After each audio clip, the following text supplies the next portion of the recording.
Thank you so much for staying on the AM show. It's me once again, and I'm about to have another conversation that will definitely interest you, so you want to stay with me.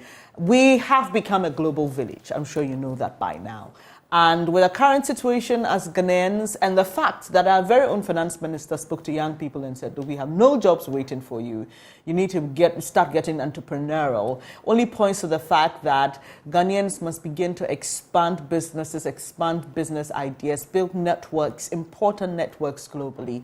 And how best to do that than the US-Ghana Business Expo, and it's happening from tomorrow, in fact tomorrow and the 11th at the Labadi Beach Hotel. But I've been joined by Simon Maji. He's Executive Secretary of the American Chamber of Commerce Ghana. Good morning to you, Mr. Maji. Good morning. I was just telling him just before he came on air that Maji sounds quite exotic and foreign, but he's actually Ghanaian. So, yeah, just by way of information, if your mind works like mine. Yeah. Thank you so much for joining us this morning. Thank you. Thank you for having me, and good morning to all your viewers. Fantastic. And I'm actually from Shire Hills. Okay, Shire the Hills. Republic of Agomeda. Okay. I hope you love. Oh, I know that. I know Agomeda, so many, those areas. Yeah. My people there, Onya Saminyalo. Yeah. I said it right, yeah. Wangebobo. Okay. So let's talk about the US-Ghana Business Expo. We organized this. This is not the first time we're doing this in Ghana.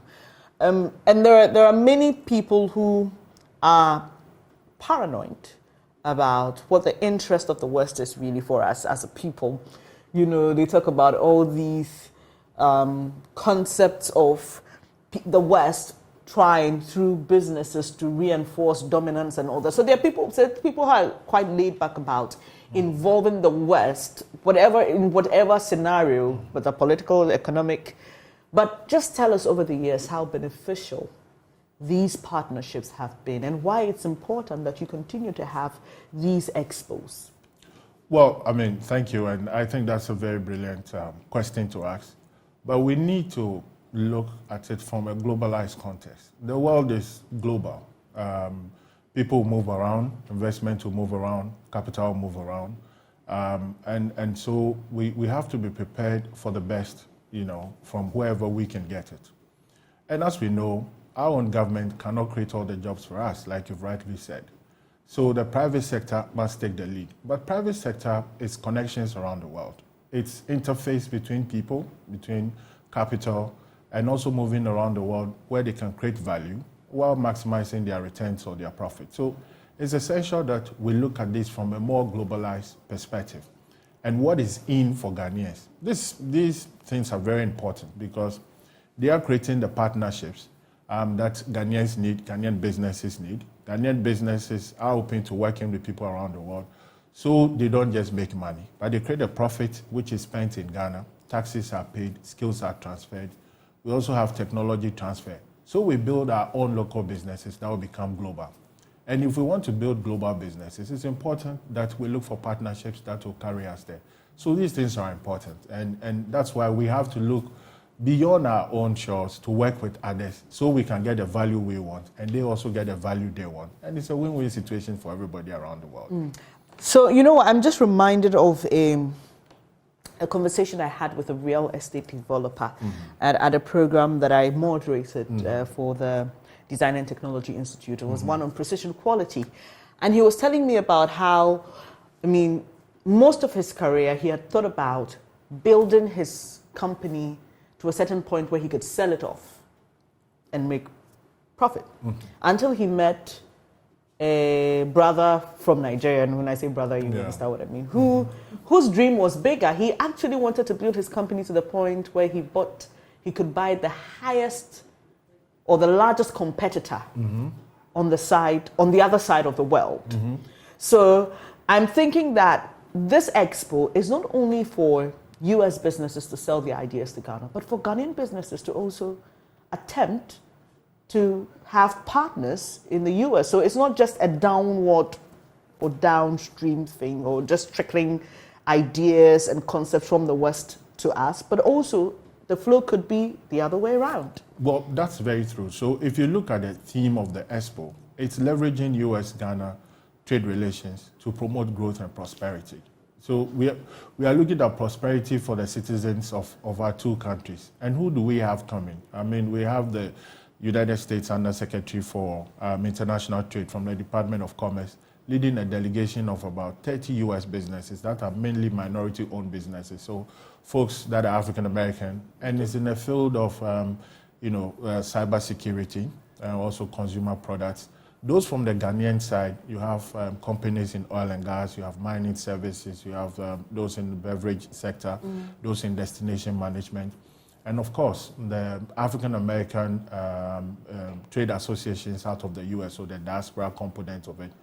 It's all very important, and it's going to come down significantly well for us. If you look at trade between Ghana and the US, we are talking about $3.7 billion of trade between Ghana and the US.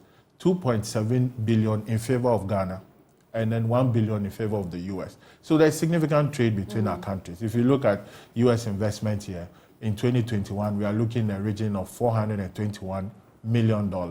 About 100,000 Americans visit Ghana, every year. And the whole world is moving within the digital sphere. There is much for us to learn. We have teaming youth, we have skilled youth. We just need to train them to be able to take advantage of these opportunities. Africa's own digital economy is estimated to be around 115 billion, projected to be over 700 billion by 2050. By 2050, Africans will be more in the world. 1 out of every 4 persons will be an African. So it's important that at this time, we continue to build these partnerships. We encourage more Ghanaian businesses to work with their partners in the US or anywhere around the world where they can acquire the skills, not just the skills, but the ability to run businesses, tap into technology, to expand. After all, Africa is now a great place to do business, but it could be the most perfect place to do business. We have our own continental free trade. And so these partnerships will help us to really build what we need to do to veer into other markets. We export to the US. The US also exports to Ghana. So it's important for us. Right. So who qualifies to be a part of this program? Who can attend the program? What are the dates and times and basic information we should know about the program? Wonderful. So this is open to every Ghanaian business. It's open to any Ghanaian who is interested in business. Like I said, we want to encourage those in the ICT, the digital space, cybersecurity, those in consumer products, those in mining, those in oil and gas. Just come over, and it's free. All you need to do is to just register. Go online, www.amchamghana.org. You'll see the expo, register, come over. But when you also show up, we can register you. And it's on the 10th and 11th. So on the 10th, which is tomorrow, we have an opening panel, which is creating a sustainable business. Okay. It's very important. Okay. And then we have who are the speakers? We have Mr. Joe Mensah, who is the Senior Vice President and Head of Ghana Business for Cosmos. We have the CEO of Flutterwave, which is a big African icon fintech. We also have Mr. Peter Dia from All-Star Insurance Brokers. So they will start off the panel. Then we have the keynote speeches. We have the Undersecretary for International Trade, Mary Salago. We have Honorable Katie Hammond, Minister for Trade and Industry. We have the U.S. Ambassador to Ghana. Our own President of the American Chamber of Commerce, Madam Maisha Ibe from Pricewaterhouse. In the afternoon, we have a diaspora panel. So this panel is to connect our brothers and sisters in the diaspora with us and what business we can do. We have Mr. Yofi Grant from the GRPC speaking, Mr. Uwabe Bio from the Office of the President. He's in charge of diaspora affairs, as well as 3 African-American chambers of commerce. And it will be moderated by Mona Boyd from Avis. Mona Boyd is a well-known African-American who's lived there for a very long time. Then on the 11th, what's even more important is we are looking at intellectual property issues in the creative industry in Ghana. So that's interesting. Very interesting. From 9 a.m. to 11 a.m. on the 11th. I mean, and just before you go, Nathan, sorry, I had to interject there.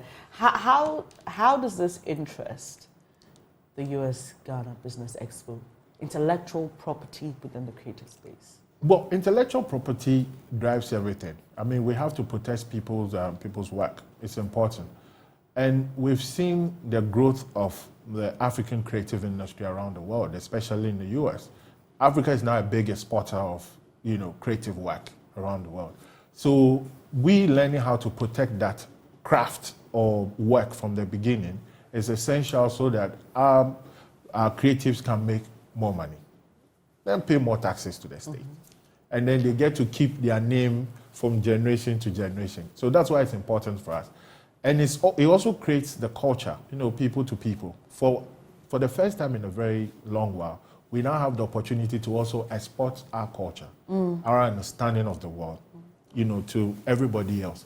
So we want to see that being protected. And that's a very, great panel that I'll urge, members from the creative industry to attend. Yeah. Well. So that's on the 11th, right? That's on the 11th. Yeah. So if you're somebody within the creative space or who is interested, I mean, this is a conversation that you must be a part of and you must listen to. Reminds me of our folklore board having issues with the representation of our idiosyncratic symbols in some American movies and all that. So this is, it's huge, right? No, so it's a huge. conversation that we must have. It is huge. It's important. And we see many people coming up.